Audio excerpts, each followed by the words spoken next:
The fifth commandment. And by the way, it says on the front of the bulletin, you're supposed to put these in your heart. So you're memorizing them. You're putting them in your heart, right? Aren't you doing that? Do you have a way to memorize them? And I won't tell you what my way is to remember the fifth commandment. But my dad, I remember my dad sometimes. That's how I remember the fifth commandment. But you know, we don't spank kids anymore. But when I would get that, he always, about 5 minutes later, he would come in and we'd plan our next fishing trip. Very smart. Very smart. Honor thy father and thy mother, as the King James says it. Honor your father and your mother. Now, this is interesting.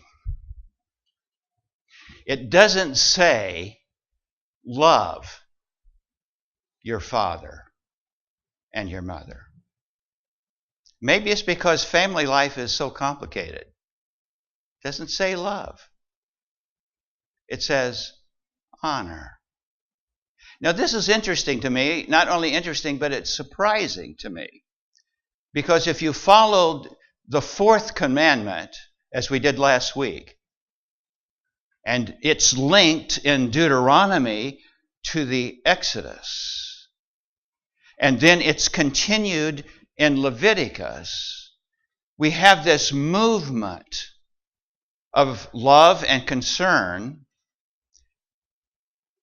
this movement that does not stop. It's an amazing thing if you follow this. In the fourth commandment, we are told to worship the Lord on the Sabbath because, in Deuteronomy, we were slaves in Egypt. And because of that, as Leviticus picks that up and expands it, we are to love our neighbor. We were nobodies in Egypt. Nobodies. We were slaves in Egypt, and we were rescued and loved and brought to freedom and to a land of milk and honey. We nobodies were saved and made a people. Now in Leviticus, as it picks it up, you are to love the nobodies. Leviticus in the holiness code says, love your neighbor as yourself. Part of that great commandment that Jesus picks up later. Your neighbor is a nobody. Love your neighbor. And then it says that you are to love the slave that is among you. Not only are you to love the slave that is among you, that on the seventh year you are to give the slave his or her freedom, the sabbatical year. Not only give the slave your freedom, but also compensation for the work. And it keeps on going. And it says you are also to love the alien that is in your land. Remember that you were aliens in Egypt. So you are to love the alien in your land, and you are to treat the alien as one who is foreign born. You see how the story has this trajectory? That because God has made us, who were nobodies, a people, and loved us, we are then to love the nobodies. We are to love the neighbor. We are to love the alien. We are to free the slave. Why, there's no end to it. It just doesn't stop, does it? This God of ours is so big, and His love for the world is so large, and we are to pattern. This is a template. This is who we are to be. We are to be like God's love in the world, because we are God's people for that. You follow this?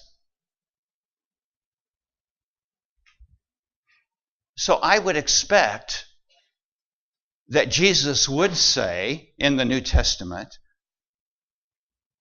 that when we love the least among us, this is in the parable of the great judgment, the last judgment, when we love the least among us, the nobodies, the vulnerable, the hurting, the poor, whoever they may be, the very least, the bottom of the bottom, when we love the least among us, we are ministering and loving the Christ himself.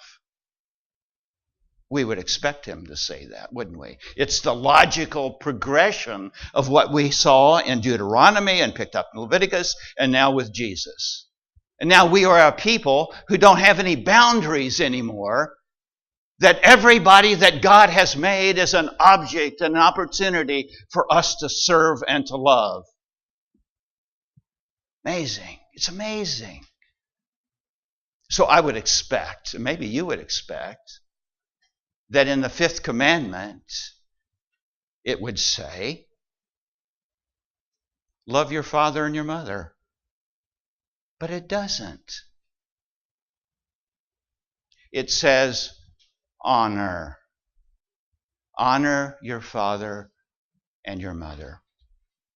This is not given to children, by the way. This is not a commandment for little children. This commandment was given to adult children whose parents now are growing old and whose economic viability is diminished and who now can't take care of themselves. As they grow older and weaker, we offer more and more honor. When I was a young pastor in Indiana, I would reward myself on Fridays visiting nursing homes. My goal was to finish the sermon on Friday morning, have lunch, and then all of Friday afternoon was visiting nursing homes. That was my reward for finishing the sermon on Friday morning.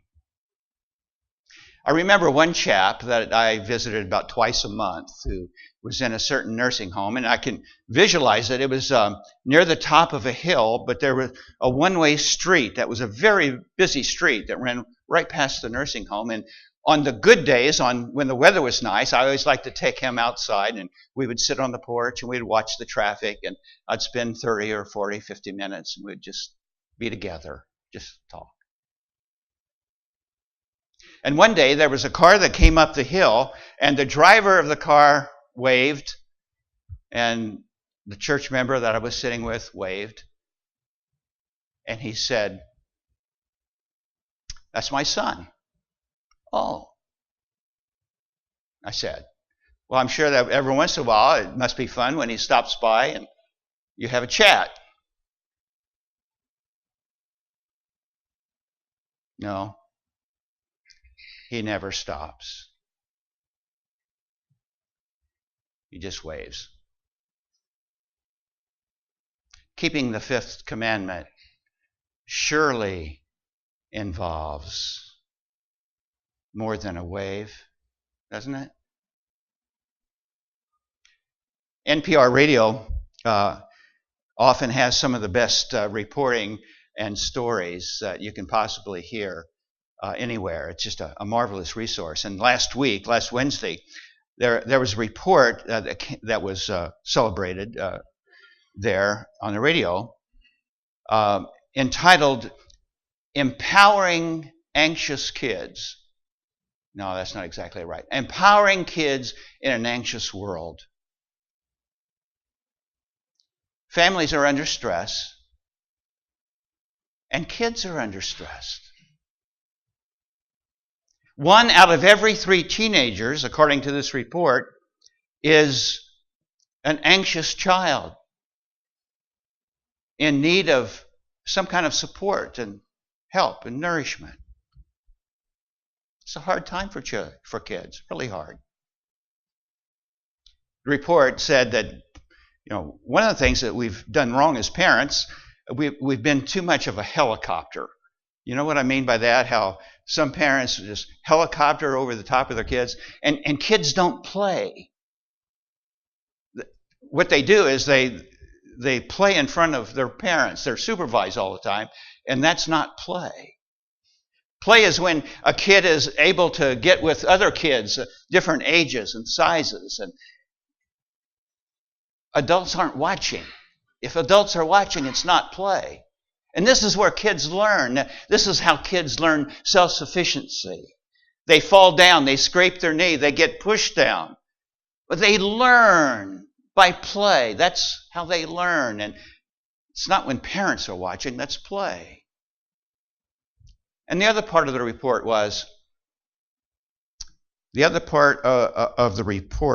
that they're stressed out by grades, by their grades. Now, I know many of you I talked to you, I know this. You have brilliant kids and you have even more brilliant grandkids, and you're proud of them, how well they've done in school and how successful they are. And that's wonderful. But this was a story about a father who had a daughter who was making all A's every year, every class, nothing but A's all the time, all A's. Brilliant daughter. And she just worked really hard.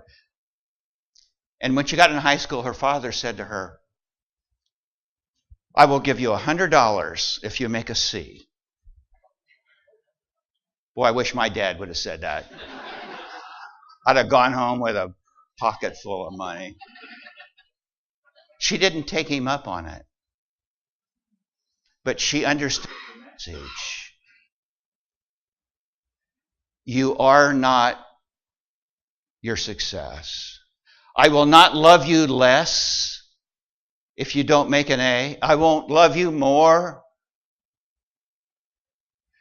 There's plenty of love in this house, and it won't matter whether your dance recital or your music recital is fantastic or just fun.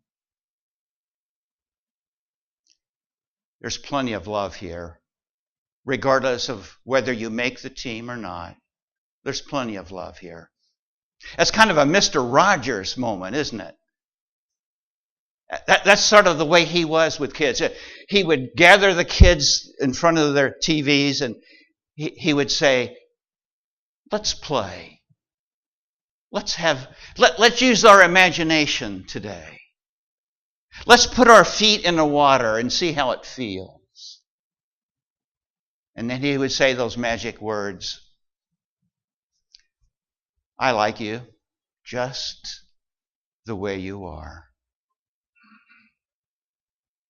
Just the way you are." What a gift to a child. To be loved, not because they're fast or quick or smart or dumb or pretty or plain, but because they are a gift to us, a gift to the world. And then when we send them out, which we always have to do, it's not so they can become a great success and make us proud. It's so they can be the person that God has called them to be. In the story we read this morning, which is a familiar one to many of us, often told, we have these three women. Naomi is a widow and has lost her sons. And she says to her daughters-in-law, this is in Moab, "I'm going home. I'm going back to Bethlehem. The famine is over, and you too must go back to your Moabite families. Go, go."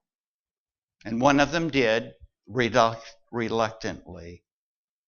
But the other one, the text says that Ruth clung to her mother-in-law, held her fast,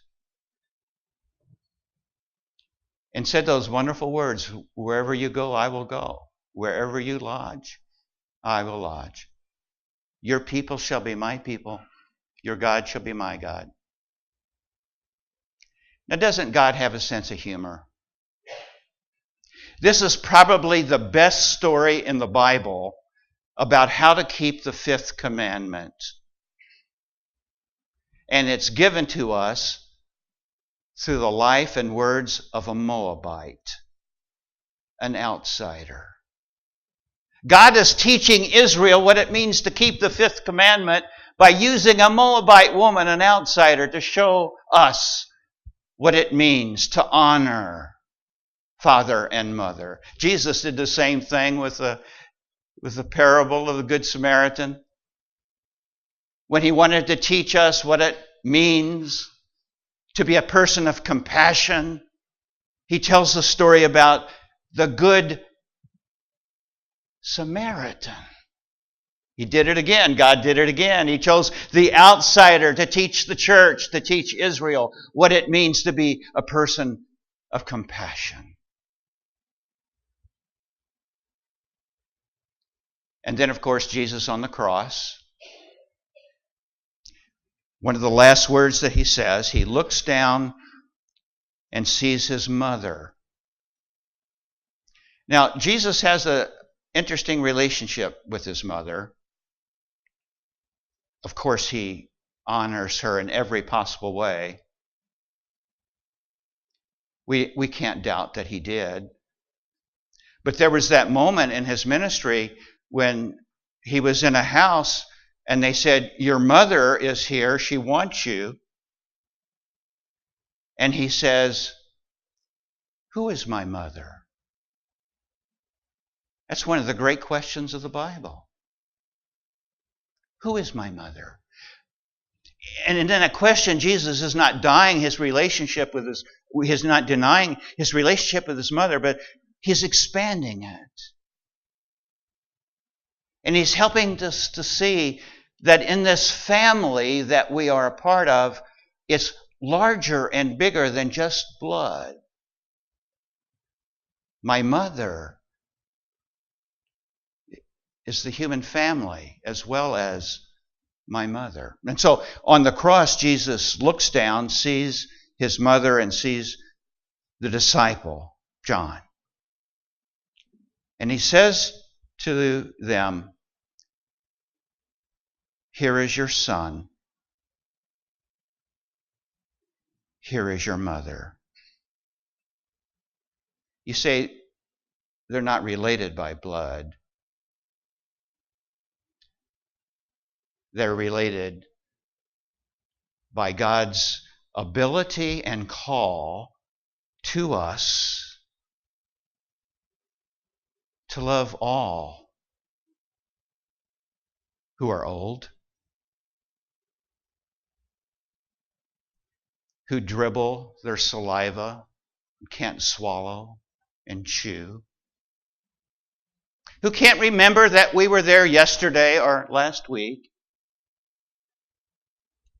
who have to have help getting up from their chair to get into their wheelchair. These are the vulnerable. These are the old. And you can expect that each one of them is the apple of God's eye.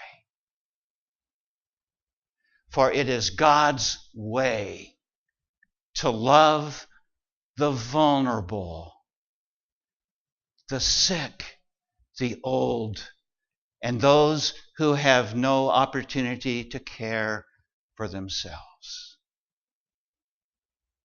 There's a promise attached to the fifth commandment.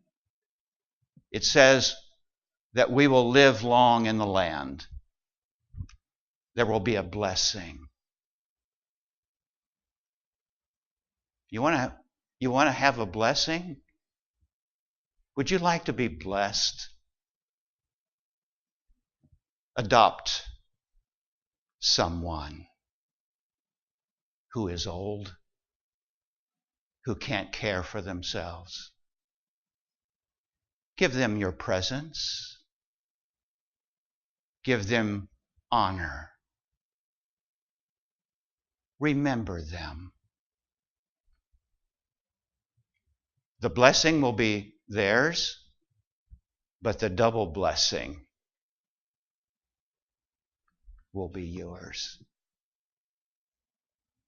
It's always that way. Amen.